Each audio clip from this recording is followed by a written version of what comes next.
The business rates system has long been considered by businesses as outdated and in need of reform. It imposes its tax burden whether the business is in the red or the black, i.e., profitable or not. Also, whilst purported to be a tax on business collected by means of property, it has a distinct bias to taxing retail and manufacturing since they use more and more expensive property, relative to their size in the economy. And finally, the absolute burden of business rates was increased significantly over the last decade as the tax rate increases outstripped the growth in capital values of property. The previous conservative governments held a number of consultations on business rates, culminating in changes in the administration, some reliefs for smaller businesses and properties, and a shift in the basis for addressing future inflation. But none of these addresses the core concerns listed above.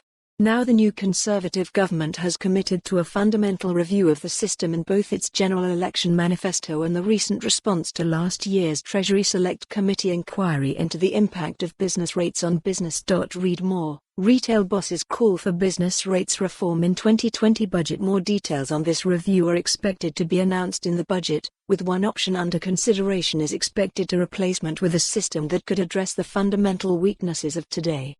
One of the alternatives put forward by both Labour and the Liberal Democrats at the last election is a land value tax, something that the current government is rumoured to be considering. So what is an LVT?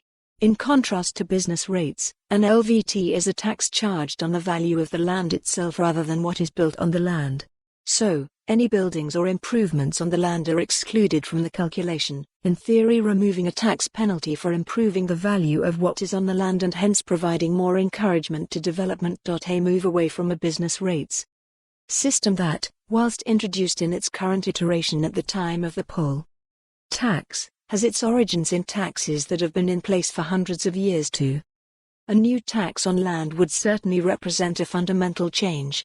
As a result, significant policy work and consultation would be required in order to develop such a system and how it would be administered. A move to an LVT would initially give relief to many occupiers being impacted by the current level of business rates, where the multiplier, effectively the tax rate imposed on the value of the property at the last valuation date, currently being 2015, now sits comfortably above 50p in the pound for many properties.